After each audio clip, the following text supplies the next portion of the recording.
The conversation advertised is a parent's perspective about violence in the schools. And I'm going to just tell you a little bit about how this came to be, which is two of our board members and members of our National Parent Cafe leadership team, not Tecoria and Shadina, who are here today, but two other women that I was talking to were like, it's rough out there. It's rough in the schools right now, and we need to talk about it. And I'm old, I don't have kids in the schools right now, but that there's a lot going on since the pandemic and since return to school that is causing parents consternation. So we're here at Be Strong Families to talk about it and to share our feelings and our thoughts and our strategies for grappling with it on behalf of our children and with our children and with the schools.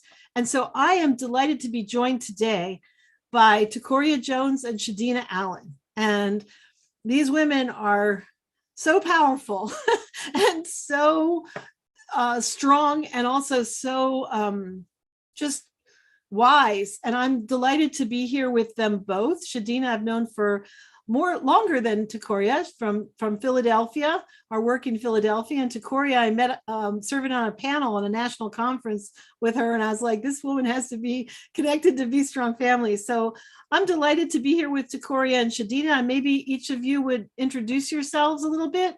We're going to go off. We don't have slides for this. We're going to go to just being able to see people. So whoever wants to go first, just introduce yourself and how you come to this conversation. All righty, I guess I'll start us off. Good afternoon, everyone. I am Tecoria Jones, and I am a native, always been somewhere around Columbia, South Carolina, never too far away. I always come back home. So born and reared here, and I've got 6 children. They range in age from 23 to 5. So half of those are still in school. So my 16-year-old, my almost 10-year-old, and my 5-year-old are in school. And I've my older daughters are 23, 20, and 18. And they've had various experiences, but my 18-year-old is in school at Brown right now.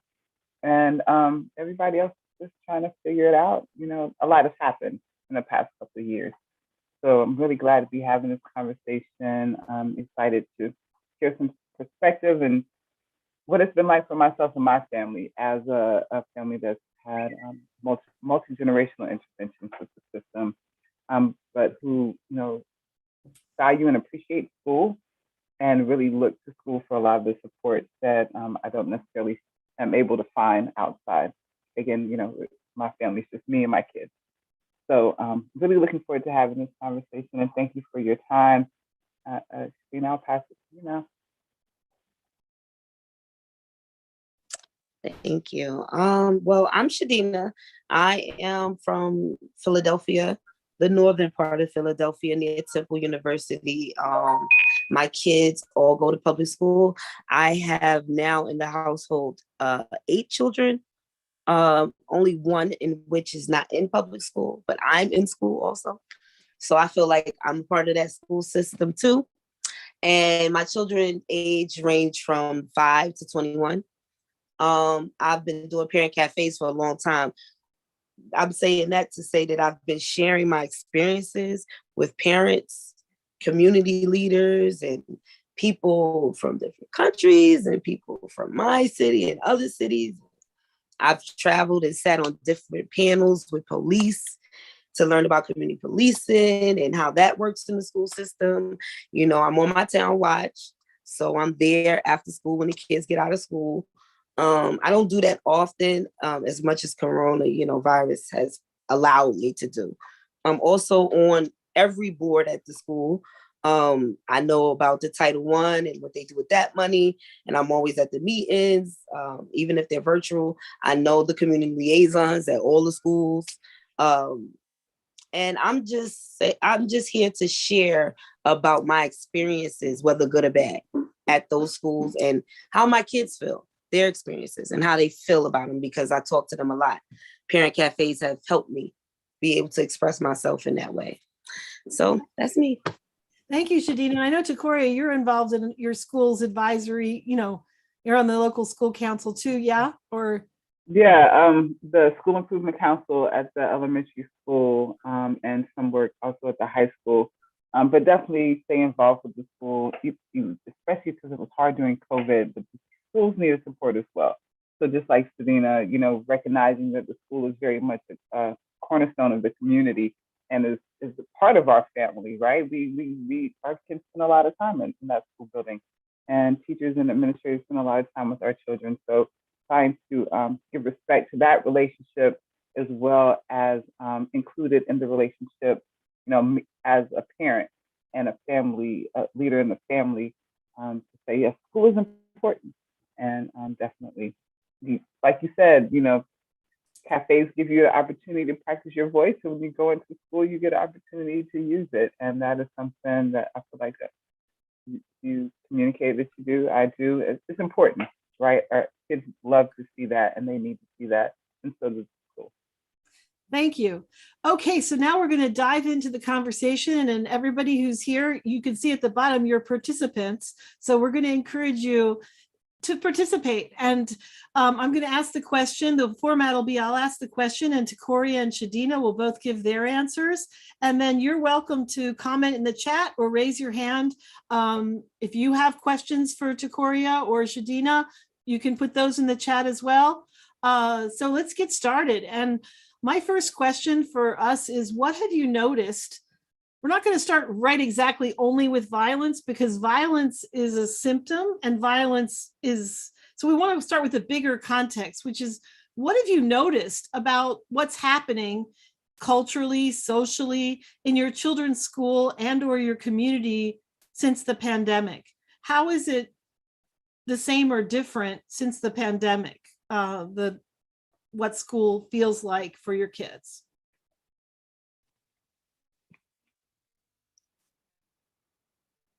I'm gonna say that they wanted to be in school, and that surprised me. That wasn't the same as before the pandemic. They were like, oh, I don't feel like it. I don't think I'm gonna, and I'm not gonna make it, and all those kind of things. But then it's like, when the pandemic hit, everybody was like, oh, I want to go back to school. I want to go back to school. I want to go back to school. So that was something exciting about it, which made it less scary for me to want to send them back into school. And another thing is after school, like the let out part of after school, not so much like the after school programming, but the path in which a child takes to get from the school to wherever the after school program is. You have the school bus, you have walking with peers or either your siblings. That has become dangerous. That has become very violent, very vulgar. It's like when we let the kids go back to school, they were able to, like, their energy, I guess, or whatever's happening at home is like, it comes out even more because they were there even more all day in it, saturated in it, whatever it is, whether it's good or bad. And now they're letting it out at like between the time that the kids have to go home. So if there's nobody there guiding them, like an adult, somebody watching them, the violence can get out of hand. I've seen, I had to take my kids off the school bus because of that. So now it's me physically transporting my children from after school to the after school program. So that's my experience with that. Well, what I've noticed a lot is the immediate thing I felt was the distance, right? So I used to be in school every day. I'd be the mom, my kids would like me to walk them into their school, say good morning to their class, good morning to their teacher, but then lockdown, and then we're not even allowed in the building, right? I didn't even meet my child's teacher in person, like for a whole, and I'm a homeroom mom, like I love that stuff. But we couldn't, and it was really a disconnect for me in that, like, I felt so trapped, like outside of my children's educational experience, because I can't even go in the classroom. I can't even see their learning environment. I can't even be a part of that and help support the teacher and the other children. The teachers need support. One of the big things that I also noticed, and it was a big concern for me, taking care of the teachers to take care of the children. Everything I felt during lockdown and I dealt with during lockdown, I tried to think bigger about, okay, if I'm feeling like this, there's probably some teachers that are feeling like this, administrators that are feeling like this, or having to deal with these, you know, sick relatives, or, feeling not well themselves, or taking care of, maybe they have a baby that's at home. There's a whole lot. And it really struck me how our kids are kind of catching everybody's trash, right? If I've had a bad day and I'm not concerned and thinking about, okay, what do I need to do to support my children? Because if I had a bad day, they had a bad day, right? So how am I supporting them and getting through this? How am I supporting the teachers and, supporting my child? There's so much stress. Everybody was stressed and panicked. And how do you calm that? So that was like one of the biggest concerns of mine. Like, okay, at the end of the day, who does my child have to turn to?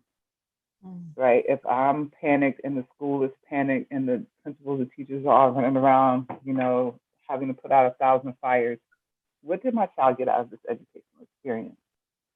And just kind of keeping that top of mind and being trying to stay in communication with the teachers, let them know that I'm here. If there's something I can do. The idea that all of us have lived in extreme stress and panic since the pandemic started that's really one of the biggest things that is sitting with me. Wow, I hear both talking about stress and panic and energy. And Shadina, you were talking about the energy that that kids are taking into the schools, from their homes or just from the situation of being out of school for so long. And what are you noticing specifically about violence in the schools or in the environment in the schools? Has there been an uptick in violence in the community or in the schools since? I know you talked about the pathway to and from school, Shadina, but have you noticed anything in terms of just how things are feeling for your kids in school with relation, or in the community with relation to violence? The teenagers have it the rough. I feel like the little ones are just excited to see a teacher. And like she was saying, I was excited to meet. My daughter started kindergarten during the pandemic. That's horrible. My other daughter graduated from kindergarten during the pandemic. So, so I definitely, like, I get that part, but the violence is more with the teenagers and the kids that are like at home. There's no structure. There's no parent at home being an active parent. And it's tough for them when they get to school. They don't know how to express that stuff.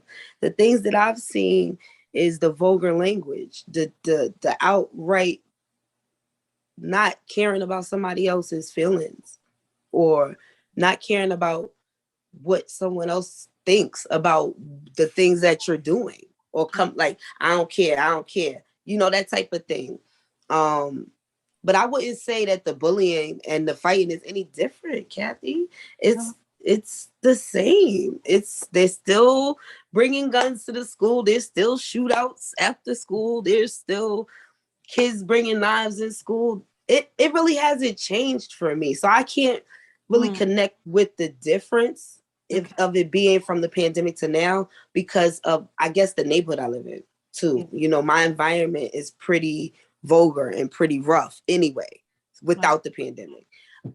But shoot, to me, it's always been that way. I've lived here for almost 7 years, and my kids have seasonally went through the same stuff: bullying, people trying to jump them, people trying to physically harm them with weapons. I just told my son to go pick my daughter up today. It's actually something going on because of this stupid Instagram thing going on with my daughter today in the school. And I had to send my oldest and my second oldest to go pick her up and make sure that my little ones get home safe, because they'll jump her and then my little ones will be just out there with her getting jumped about something on Instagram.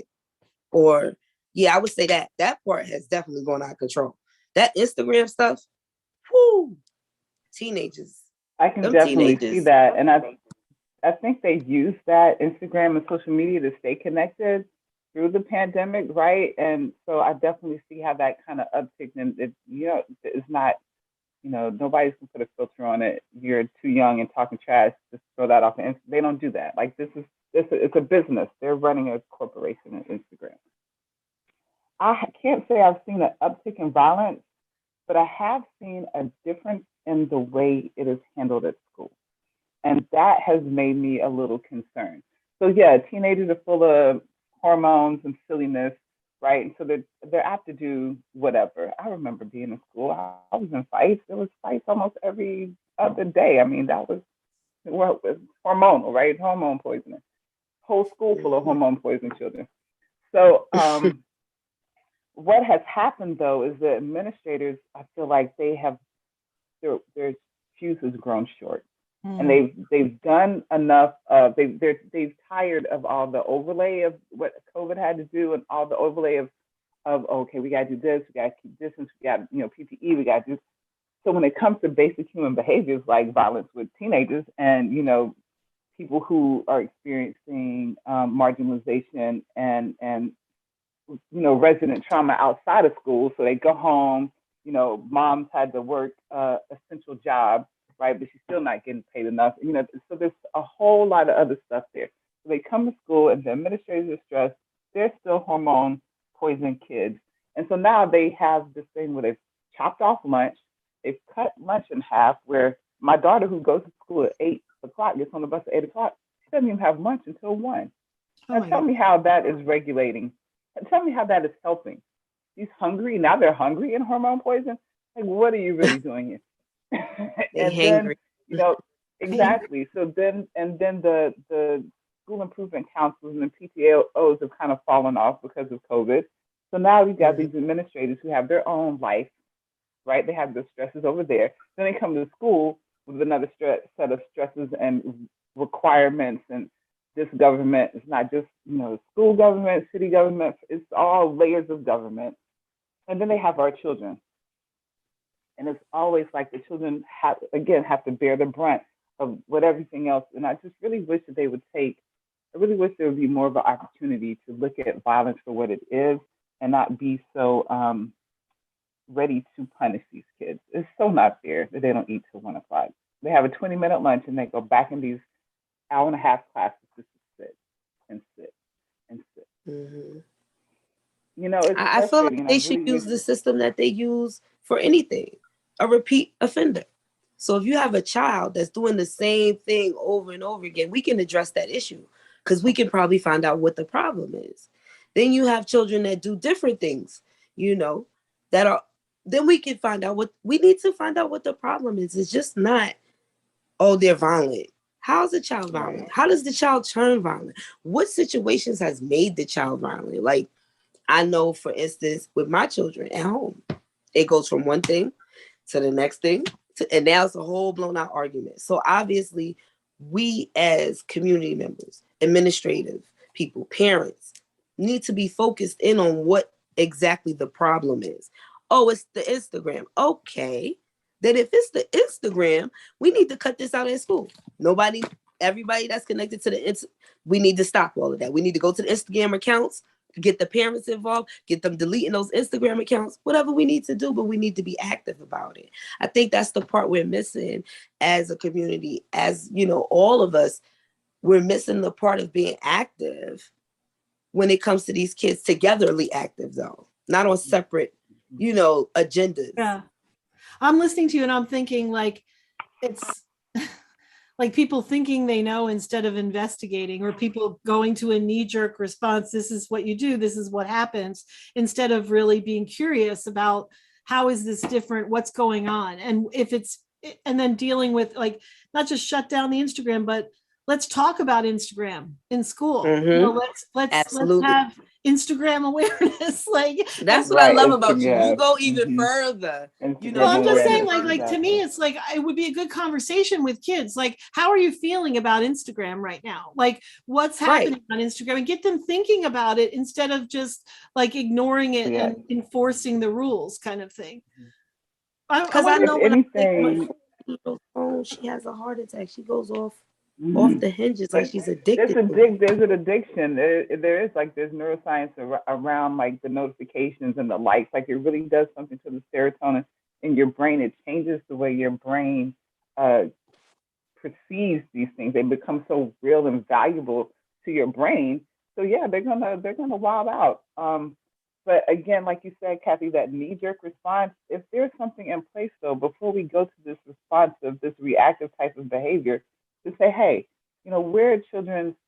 What can we expect? What is their level of They development? might be Like hungry. exactly, Like you they might be said, tired. You they know what I'm might just saying? be hungry. They might be hungry. They might be tired. Maybe grandma's in the hospital, so now nobody's there to watch little sisters. So now Exactly. they gotta. So are we looking for the root causes of these things? Are we just Mhm. are we just knee jerking and saying nah? And Yeah. as youth, as we're thinking about preparing our youth to deal with the world when they come out of school and then they end up in the real world and in the big world, we can't just be give me that. Right. I'll take that. We have to give them that opportunity to think through, like, okay, how do I feel about this? What does this do to me? How do I respond? That teach them the moment of pause. When we do those knee-jerk reactions, we're not giving any opportunity for that. Yeah, practicing some of the things I learned. Um, going to the parent cafes and being educated and just reading up on listening to your kids. You have to listen and not just to what they're saying, because most of the time teenagers, it's something negative coming out their mouth. But listen to their body language.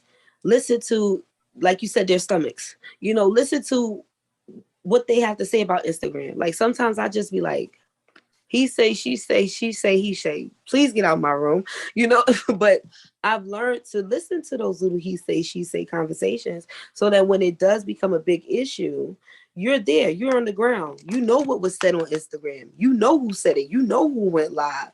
Let's start being active. Like learn. I have some parents that be like, "Oh, I'm not doing no Instagram," but your kids are on there. So if you're not doing no Instagram and your child's throwing their phone and breaking it, and you're like, well, what? Why would you do that? Oh, this somebody said so on Instagram, but you don't even know what an Instagram is. So now you don't know how to deal with the aggression, and then you say, oh, why you that ain't on punishment? They Mm. on punishment because of something you don't understand. Just like Ashley was saying in the chat. She was saying that in the chat. People Yeah. just write kids off instead of finding out what the issue is. Maybe they didn't have clean clothes this morning. Deodorant could be an issue. Anything could be an issue. So just having those conversations, with your children and their peers too.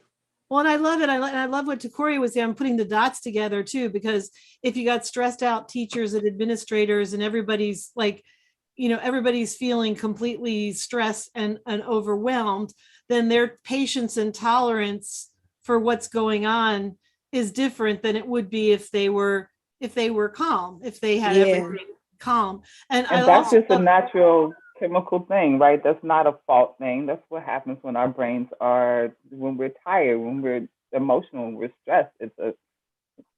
There's science right. there. So there's no like villain. It's not like victim, villain, hero. That's not what we're dealing with, that narrative. We're dealing with a whole situation where everybody's like incredibly stressed out, and the adults are stressed out as well. And at the end, don't know what's going on. And at the end of, have their own fears and their own stuff going on. And what I'm really hearing you say, which is like why I think there's a wisdom in this, is that it's really not about the overarching issues as much as it's about the details sometimes. Like it's like, what's the specific thing? And I mean, that I think it's exactly like this hunger. If you don't eat between 8 and 1 and you're a kid, you're gonna have, I mean, that's normal. It's normal to have, to get hangry. There's all TV commercials about that, right? Snickers bar it's a real thing. So it's like, how do we like deal with what is happening and not blow it into a syndrome when it really, I think it's these conversations right here, Katthe. These conversations right here. Because if I'm sitting in this room and then I realize, while you guys are talking or I'm listening, and I realize that I'm the stressed out social worker. Okay, this is what I need to do. Take a step back. So this is how we change it, by having conversations about it. That's how I know I changed things. My house was loud at one point. It was always constant yelling because I constantly yelled, but I didn't notice that. I thought my kids was crazy. You know, I thought I was under attack when I came in the house because I thought my kids was going nuts. I'm like, what the hell is everybody screaming for? Because I done calmed down emotionally. And now I'm like, doing yoga and they're still just rah. And I'm like, well, what the hell's wrong with these kids? No. Hello, rewind. You were screaming about a month ago about everything. That's why they're acting like this. Man. It's like I see my son went up to his school. He's 21 now, but he was about 8. Went up to his school and he threw a chair at the teacher. So I was like, oh, and how dare you? And I don't raise no son like that. A week later, I was throwing stuff in my house because I was mad. And I was like, ooh. Ooh, yeah, you when know. you see it on the back end, it's like, what? Oh, so was I me. think that these Did I do that? conversations, when you see it or when you hear it, is what makes you react to it, what makes you change, what makes you think differently is when you see it. So I had to see it, and some people have to hear it and see it for them to make that change. So yeah. I appreciate your transparency, your candor. I mean, because it's hard sometimes to see in ourselves. And it's like what I'm also realizing is your kids aren't going to switch on a dime at the minute that you see it. They're going to have their own process and trust the new normal, like trust the new vibe in the household before. And you have to have some credibility in making it happen for a while before the kids are going to say, oh, okay, we can stop doing that. We can do something different. But just to be able She's to going to have 8 different responses, right? It's not like, oh, all the kids are going to do this. You know, right. You're going to have this kid does this, you know. Yep. It shows I've up kind of differently. registered recently. Yeah, each kid has, and no matter, I was like, I raised all y'all the same way. No. But each child is of themselves and appreciating that child and walking with that child on their journey. Yeah. Yeah. Trauma shows up different ways for children, you know. For my children, it shows up exactly how it's supposed to so that I can see it and that I can change it. I know, you know, I don't know who believes in God, but I know that that is a divine power that has me. That's how he teaches me how to change bad behavior, which is okay. I'm glad it's in the 21-year-old and it's not in the little ones because I would be having a problem. Well, and also another thing that I'm noticing, Shadina, as you're talking is also like, how do we notice when the behavior starts with us and acknowledge it without totally caving to shame or beating yourself up or not, what I mean? It's like a lot of people have trouble realizing, hey, I did that, it started. And don't feel guilty, just change it. Like, don't walk around with the guilt. Ruined my child. No, change the behavior and try to get them to understand that behavior is bad. Right. I grew up with the "you shall be seen and not heard." Right. Do what I say, not as I do. And almost 50 years ago, that's what you did. There was no, you hushed. But in having children and wanting to have a real relationship with them and realizing that, okay, there's a lot that I got wrong. Right. How can I best show my children I'm just a human? I know I have this wonderful title, mom. Like, that's fabulous, but I'm just a person trying to figure this thing out, and that includes parenting. So it's been helpful for me just to be sometimes sadly transparent. Like, yes, I will cry in front of them now. I will apologize, and that's something nobody ever did for me as a child. I didn't even know adults could do that. Like, oh, you did something wrong. If you had to apologize, that wasn't even a concept, but I've done it and I've seen the growth in my children and I've seen how it just opens up the relationship. Oh, she's mom. That's the title, but she's really Tecoria, and she's really, this little kid herself. And I remind them when I was a kid, and this is where it is. And mommy did get a bunch of hugs, and I just grew up not hugging. And now y'all want hugs, and I'm having to figure this out. But this is my story, and allowing them to see my story. And if that means tears, that means, hurting, it is for their growth, right? It is hurting in that moment to save them hurting. in the future, and to think about, possibly grandbabies, great grandbabies, how that little bit of a conversation does so much generational healing, does so much, then they'll go to their friends, man, my mom, did your mom ever do anything like this? Your mom ever cry on you? And then they'll start a conversation with them. So like you said, Shadina, every conversation, every opportunity we have to spread the word, to, where two or more are gathered, right? There's an opportunity to lift the spirit of being strong, being together, and making things happen the right way. I'm not gonna do it like the generation before. I just feel like we get better with age. We age like wine. And I feel like that if wine is not perfect. Not every wine tastes good. Some are bitter, but we are aging together, but we all doing it together. I don't feel like there's no perfect parent. And I feel like that's how I combat the violence in my neighborhood, by raising children that aren't having these violent outbursts, that aren't running out with guns, that aren't, I try to lead by example. So if I'm doing this, then I want the other mothers around me to also be doing the same, teaching their children the same thing. And that's what I'm about. That's how I do it. I just be transparent. I tell them what I went through, tell them how it worked. I tell them, listen, I failed. I failed a lot. I'm still probably failing, but I'm here for it. I'm here for it all. With a smile, with a cry, with whatever. I claim it. That's how it has to be. I teach my kids, because of the violence in Philadelphia is so high, I teach them not to be scared though. To know, we went to gun classes, we went to CPR classes, we went to the not-carring classes. So my kids are very aware of their surroundings in the neighborhood, so they know, okay, we're not gonna walk down this street, we're gonna walk down that street. So, I've been I think transparency is probably the best tool that I've gotten. Just being real with them. I remember when my son, I keep going back to him. He was about 16. He was in high school and he assaulted a teacher. And I was just, I'm sending you away. You gotta go. I can't do this. And he was like, Mom, I'm frustrated. I'm angry. I don't like the way things are going. I need this. So I told him from whence he came. I told him the story of his life and how he was conceived and what I went through, how hard it was for me, how much I struggled just to make sure I could get the bare minimum for him. And it was just me and him. And I think he started to remember some of the things, and his anger calmed down.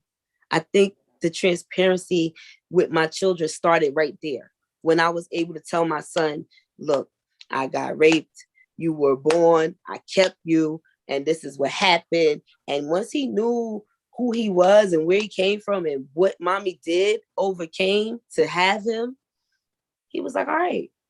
He's like, all right, I can't act like that. My life is worth more. Someone really fought for me to be here. So yeah, transparency. Yeah, that's beautiful. It is beautiful. And I bet that was beautiful moment too. It just came. That moment came to me when you was talking about just being transparent with your children. Like that is so. I think that will keep a child in the long run, because they'll remember what you said. Your words are powerful in their brain when you're being truthful with them. You gotta be. Emotions move things. Emotions, when they see you cry, when they feel you. Emotions move things. That's like the root of the word. It means to move, because it helps us push past all that stuff and get to what it really is. And when we put a tamper down and we say, no, just do what I say, no, there's nothing wrong with you. No, you're a kid, I'm an adult, follow the rules. It's leaving no room for emotion. It's leaving no room for growth or connection. That's a beautiful story. It's also sending a message. I mean, what's coming to me is you're sending a message with transparency of real trust and respect. Like you're willing to be vulnerable about what happened to you and your weaknesses or your fault, or like what you don't know, the mistakes you made, the ways that you suffered. Like you're sharing that with any other person when they're capable of dealing with it, like when they're at a Right, certain right. developmental stage, like sharing that with any person makes them feel like you trust them, like, and like their own suffering doesn't have to be overwhelming, like, Mm. I don't know. I mean, that's what was coming to me. This is deep That it's conversation. resilient, that you can make it through, right? That yes, Yeah. you're gonna suffer, but I'm looking at you. You know me. And I'm being real with them, opening my heart to you, and I'm telling you you can do it. And that is how we pass that. That's how we share that resiliency, and we share that strength building. We share that capacity to handle life by opening up and saying, "Look, I did it. But Yeah. this is the Yeah, we pain that I didn't came get that. through, but I did We it." didn't get the Yeah, we piece that the not generation. My mother was far from transparent. No, She mine was. too. Mm-hmm. She told the Mm-hmm. truth, but she wasn't transparent about it. You know what I'm Mm-hmm. saying? Yeah. So, but yeah, I feel like our generation needed that. We needed not to get it so that we could give it to the Mhm. next generation. We know how important it is now. We figured So it I feel out. like everything works together for the good of the next generation. Yeah, and Yeah. one of the things that I think about is that what my parents gave me was just keep going, like walking. Like that was a source of resilience. Also, was like just keep walking, just keep moving. Your emotions don't matter. I'm not saying that that's a positive thing, but like that's not the way that necessarily I want to be. But there's value to that too, to being able to like push through. Like so. Oof, wow. Anybody in the chat or want to raise their hand to weigh into this conversation? How is it hitting with you? Otherwise, we're going to go on to another question. I'm going to say, like, what tools do you use to combat fear and anxiety for yourself? And have they changed since the pandemic? What do you do, like, when you get, because we're talking strength, and we're talking the strength of vulnerability, and we're talking about, like, being able to hold ourselves, like hold our whole selves and recognize our, like when it's us and when it's not us, but what happens when you get scared or when you get anxious about things you can't control? How do you deal with it? And how do you deal with it? And is it different or the same before or after the pandemic? Before the pandemic, I didn't even allow myself the opportunity. Like maybe sometimes self-care was a thing, but I didn't allow myself the opportunity to really deal with it. But then when the lockdown came and there was nothing to do outside of the home, and it was me and the kids, and me and the kids, and me and me and me, right? How it broke me all the way down. And so in building back up, I had to take account that I am worth the time that it takes to get to know myself. Like that whole concept of who are you and what do you value, having time to really get into that never really happened before the pandemic. Having time to really be like, okay, what do you have this behavior? Where did this come from? And like tracing it back to, okay, maybe that makes sense. So I really leaned on taking that time to figure out what I'm feeling and understanding, okay, I feel like this and this is what I can do. And just taking time to be in that feeling and not fighting it and just rolling it up and shoving it in the trash somewhere, like in the back of my mind, not just doing that, but really being cognizant of my feelings mean something. And if I don't address them, it's going to turn into a toxic mess. And I need to take that time to do that. And that also sets an example for my children to be able to take time. Well, why are you angry? Why are you sad? Why are you alone in your room and don't want to look at anybody? Okay, because mom's done all of that. I can tell you, this is what I've done. Okay, I'm sad today because of, is it the weather? Did you eat well? Things I've learned to ask myself. So for me, before the pandemic, it was just busy. Life was, I handled it by staying busy, finding something else to do. So when the pandemic took all that away, now I value the time that it takes to get to know myself. I can say the same thing, but I when the pandemic happened, I'm bad under pressure. I rebelled. I'm a rebellious person. Like if someone says sit down, I'm standing up. If someone, so when they told me to stay in the house, I went out. I went out a lot. I went out a lot. I went out with friends. I did things that I hadn't done for years. Like I was like, I'm flying to North Carolina. I'm going here. I'm getting the hell out of here.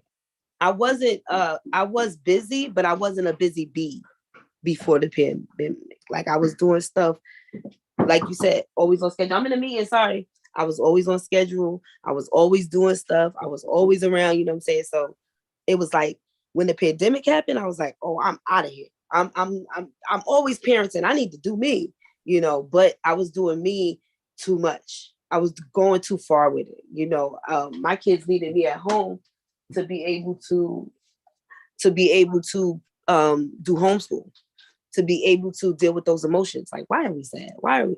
No, I was out. I was out like a light. I'm out.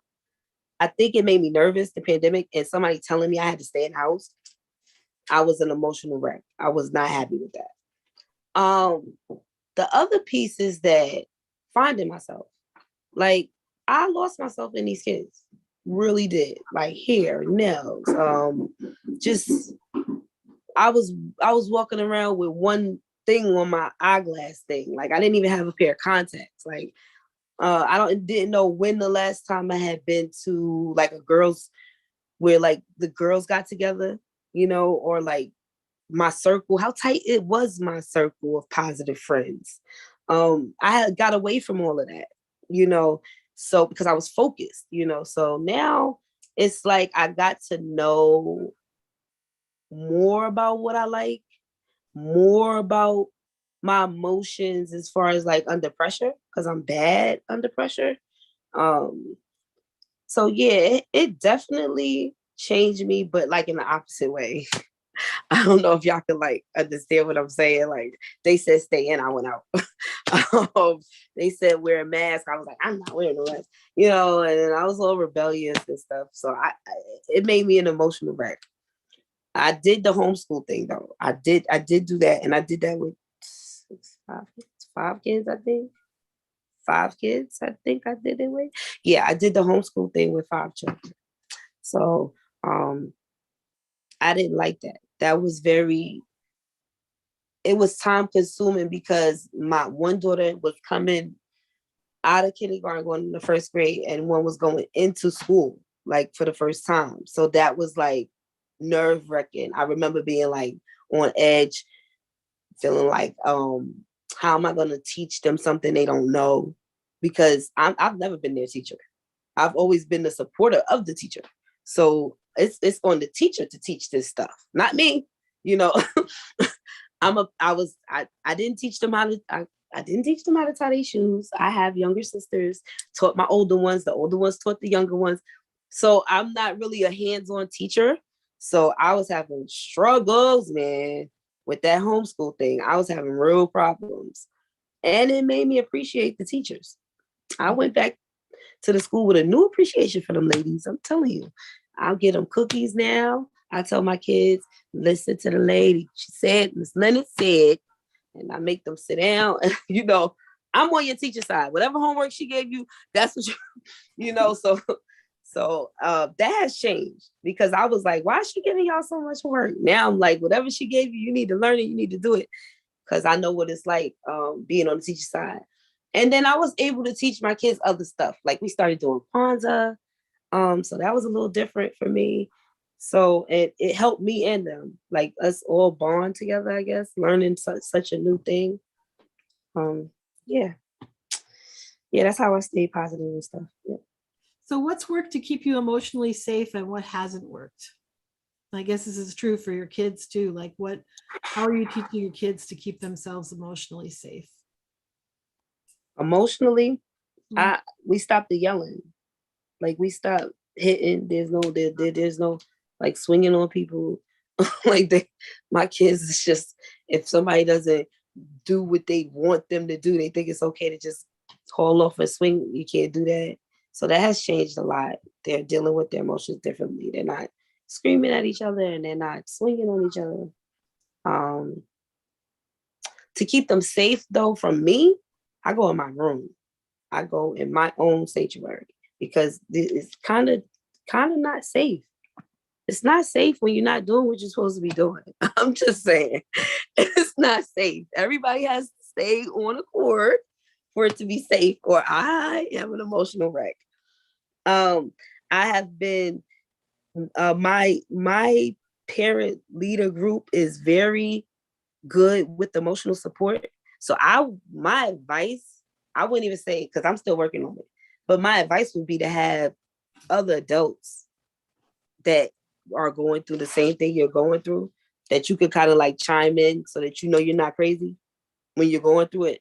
Like, oh, I'm going through this, and they could be like, oh yeah, okay, cool, we all right, so we good, we not crazy, we all going through the same stuff. So that has helped me emotionally, keeping them safe. Though I think talking is the biggest one, letting them talk and actually listening to what they're saying. I think that's the biggest one for me. I would Actually agree listening. with you. Yeah. Communicating, right? Taking the time to talk and listen, and that active listening, because my 5-year-old, he Oh doesn't yeah. have a lot of words, but he has a lot of behaviors, right? And I can see, okay, so we're doing that. Okay, so let's talk. Baby, what? Okay, mommy's listening, and just really like, so before pandemic, everything was get it done, get it done, get it done, get it done. There was no time for sitting and listening. There was no time for actually walking and talking through an entire situation. So for my kids, I think the pandemic helped us realize that there always is time. Like sometimes during pandemic, it was bedtime to have those conversations, and that feeling better takes time. Like you can, like it hurts. Like he stubbed his toe the other day. Mom, make it stop hurting. Well, I can't do that, but I can help you understand that it's going to take a little time, and it'll feel bad for a little bit, but it'll get better, right? So, and talking about that, like the red, yellow, green zone. Like when my son gets upset, there's no talking. Like there's no talking to him. There's no talking to him because it's not going to get in there. So I'm like, okay, you're upset. Go outside. Go in your room and close the door, and I'll come and check. Are you a little better now? How are you feeling now? If it's not ready yet, then okay, I'll stay. Can I have a glass of water? Okay, now we're talking. You're asking for things, so we're getting down to the yellow, right? We can talk a little bit. You okay? We give you something to eat. Then we get to the green. So just being able to communicate about the process has been, how I've tried to keep myself safe and them, emotionally safe, because feelings do matter, and having that conversation. And like you, Shadina, when I've had enough, my door is locked, and it'd be best for y'all to stay on the other side of that locked door. Just for right now, mommy's had enough. You might not know everything on mommy's mind because you're not mommy, but mommy's got her door locked, and I'll be out. Because they worry about mommy when mommy's in that room, and it's not out with them. So if mommy's okay, just needs a little bit of time, because it takes time to feel better. So that's kind of what we've done at the Jones house. And it's just us. So a lot of different, so there's a little bit different dynamic. There's not much of like aunts and uncles and crime. There's not much of that. So we really have to take time and my family to look at those relationships and work through it and be okay with each other.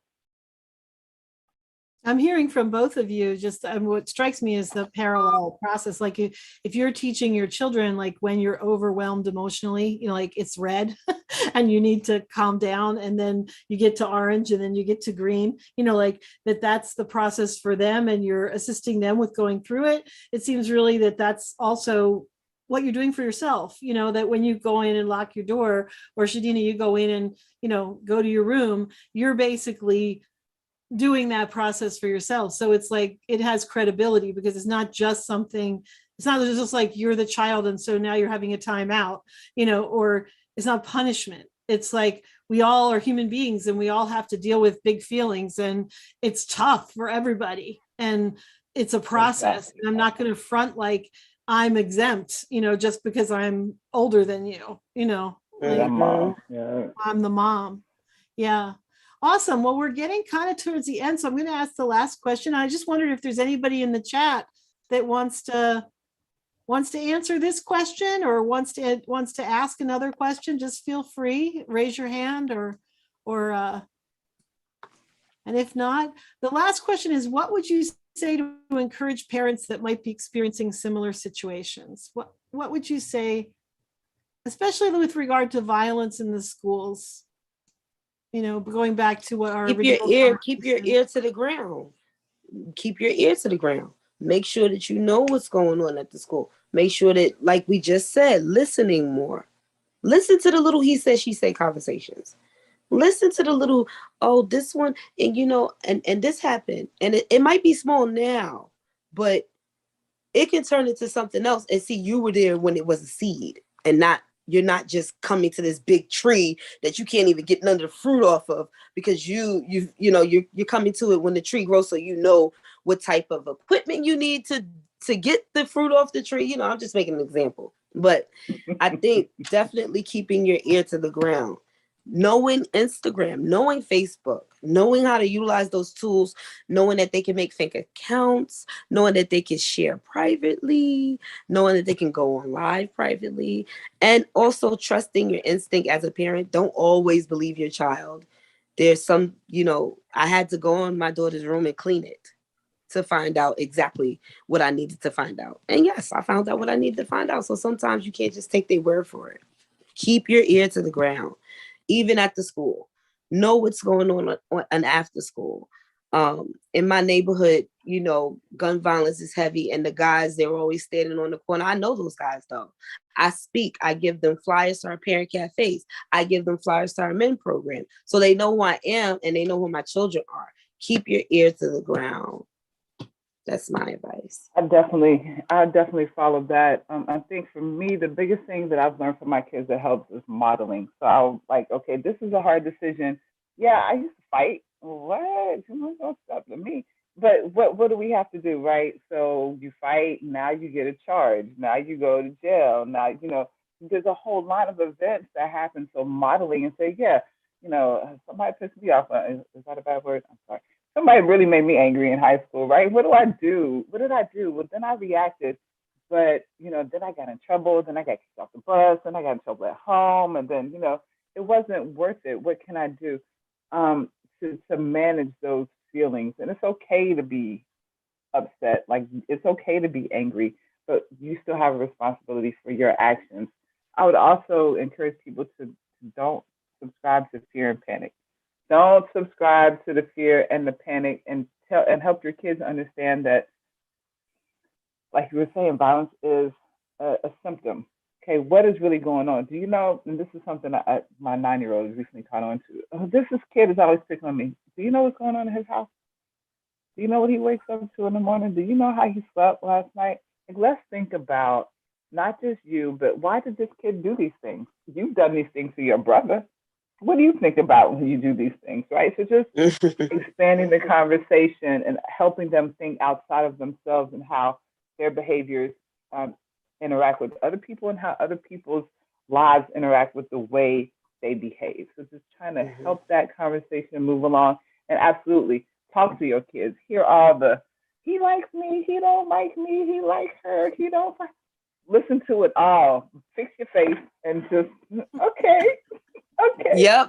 You gotta fix your face. You definitely gotta fix your face, because I'll be like, face. What? You don't want to hear that. I'm not interested in the young and the restless, right? I'm not. But those are my babies. I'm interested in them.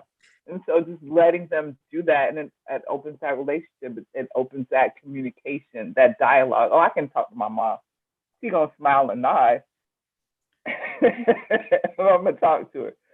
So yeah, model those hard decisions. Say, somebody really made me mad today in traffic. See how they pull right in front of me with no turn signal? You see that?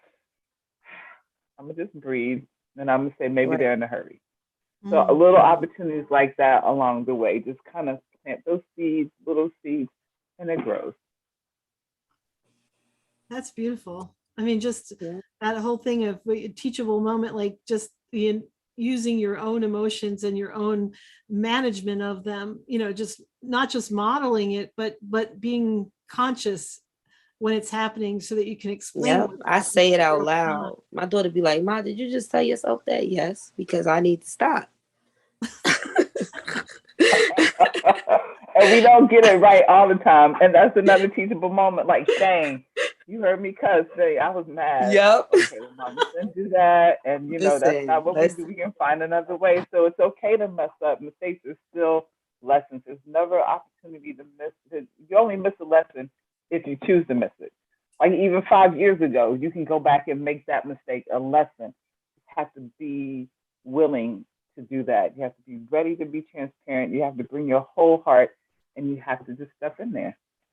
Mhm. And they deserve it. They need it. That's what we're here for. Mom is a title because there's so many important things that come along with it. Caring adult is a title because so many things come along with it, and we owe it to them. Well, thank you. Thank you so much, Tecoria, and thank you, Shadina, for being here today. And thank you, everybody who was listening to the conversation. And I hope it was valuable for you. We've got the poll going up, and we're just going to ask you in the chat to amplify. What would you like to amplify coming out of this conversation?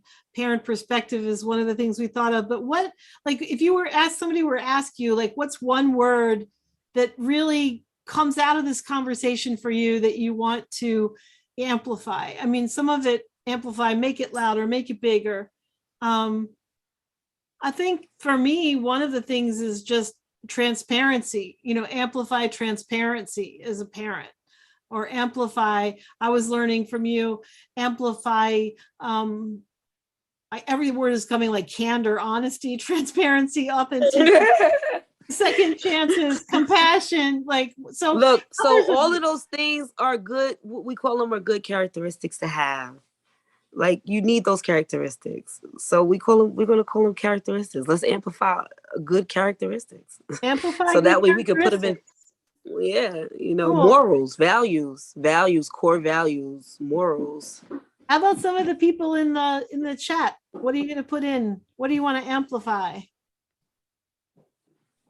Chat's quiet today. Okay. So just reminding you, values. Thank you, Rodolfo. Yeah. Thank you. March 18th, Friday, we have a cafe. If you've been listening to Shadina talk about cafes, well, you can experience one. They're free.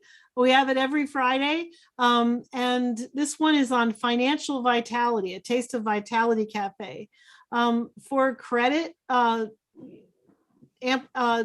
Andrew, you want to put in the chat how to get a certificate for having attended, so that Ruby can get credit.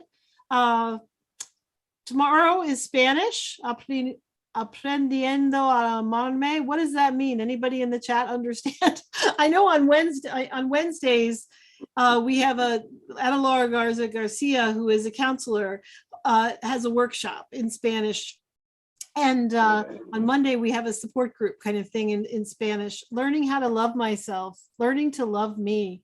Nice. Oh, my Spanish is getting better. Yeah. Learning how to love myself, learning to love me. Thank you. So learning to love me, and those are free. It's a webinar, free. If you know anybody who would benefit from that, please spread the word. And on Monday, Karina and Dee and Andrew, who are 3 Be Strong Family staff members, are gonna start our Spring into Vitality campaign. And then Hector Salazar will be there next Tuesday. I think I said Wednesday when I should have said Thursday. And anyway, my days are mixed up, but you can check out all of our webinars on our YouTube channel. We ask you to subscribe to us on YouTube. Check out the past webinars. Thank you for being here. Look forward to seeing you next time. Thank you to Tecoria and Shadina, really, for your for holding space and sharing from your hearts and your heads. It's beautiful, and I learned a lot. So thank you very much. Thank you, Kathy. Thank you all. All right. Take care, everybody.